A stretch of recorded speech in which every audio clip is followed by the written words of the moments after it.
Hey everyone, and welcome to How to Get a Job in Esports. In this video, I'm going to teach you how to get a job in esports in under 5 minutes. But before we start that timer, I just want to introduce myself so you know why you should be listening to me and do a little bit of clarification on jobs in esports. So to begin, my name is Coach Alne. I've been in the esports industry for the past 7 years. I've worked as a tournament organizer, I've owned a LAN center, I was a coach, I started a college program, I've been a director, and a content producer. I've done a lot of things and I've gotten to talk to a lot of great people within the industry to be able to present you the best possible advice for how to get a job in the esports industry. So to begin, I just want to clarify that we're just talking generally about the esports industry. There's a lot of different jobs, and I'm going to pop up a graphic that does a really good job showing you all the different types of jobs available in this industry.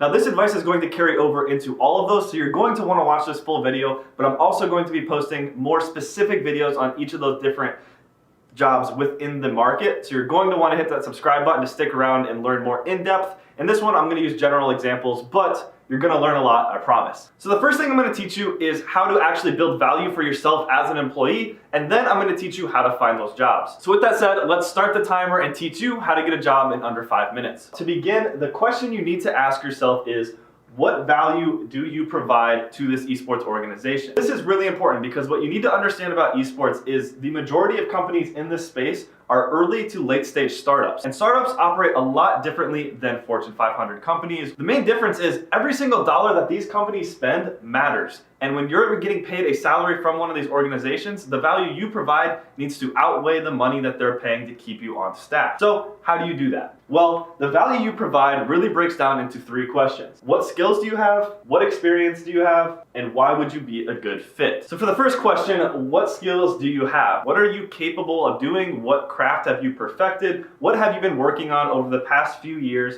that you can add to this company? The skill sets I'm seeing right now that are the most important in the esports market is sales, content, and community. These are really the pillars of the esports industry. Sales meaning ticket sales, sponsorships, and apparel. Anything and everything that will drive revenue into the industry is obviously a plus. Next one is content.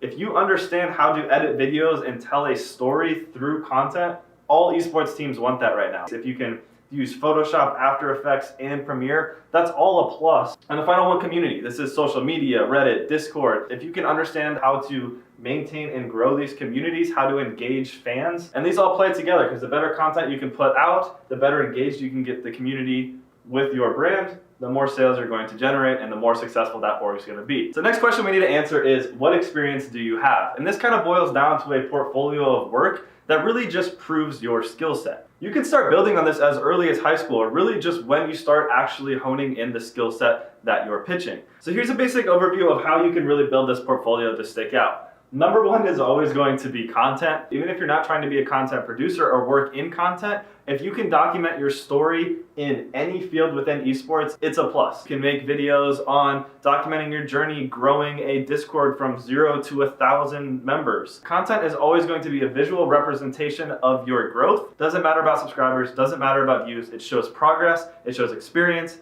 and it shows drive, which is very important. Volunteering and interning is a big one, especially if you have a local scene. You can volunteer for events, you can volunteer to help run social media, you can help volunteer to bring in sponsors for a local team or club. Volunteering is always a free and easy way to build up that skill set. Next is personal projects. I mean, this one can really, again, go back to content, it can go back to sales, development. If you build up personal projects and document them properly, it's going to tell a good story. Finally, esports teams and clubs. Getting involved with high school esports, college esports can and will be a good thing because it not only builds your experience in esports, but it builds your network and connections, which we'll get to later. It's also important to note that it's not always advantageous to just be a player, especially in college. If you don't plan on going pro, you shouldn't waste all of your time just trying to be the best competitor possible. You should be helping this esports team with whatever you want to help a professional organization with, because this is just a mini version of the job you're applying for. So if you can do it really well at the amateur level, it's probably a good indication you can do it really well at the professional level. And the final question is, why would you be a good fit? Now this is your story as to why you ended up applying for a job, as well as why you believe you would fit in at this company.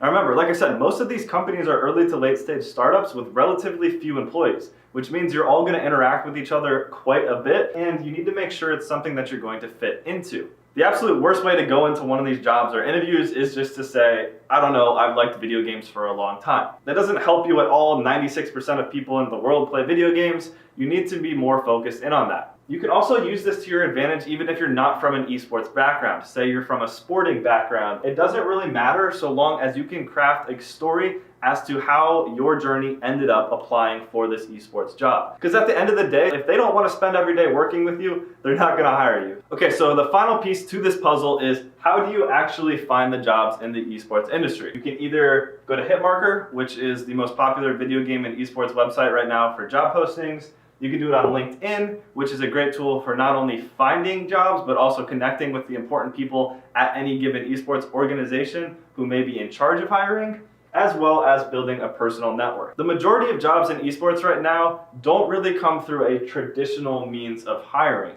A lot of it is through personal relationships, networks, and just people going for it and sending in resumes and cover letters to organizations and companies that they would like to work for. If you are searching for just a job posting, or if you just want to search around to see what kind of jobs are actually available, Hitmarker is going to be your go-to. They're the best aggregate for video game jobs and esports jobs and are going to be able to help you with understanding what experience, qualifications, and what companies are hiring. And that's going to be how to get a job in esports in under 5 minutes. If you like this video and want to see more in-depth dives into specific jobs, make sure to hit that subscribe button, leave a like if you enjoyed this, and share it with a friend who also wants to get in the esports industry, because I know you have them. Otherwise, that's going to be it for today, and I'm going to let you get back to the grind.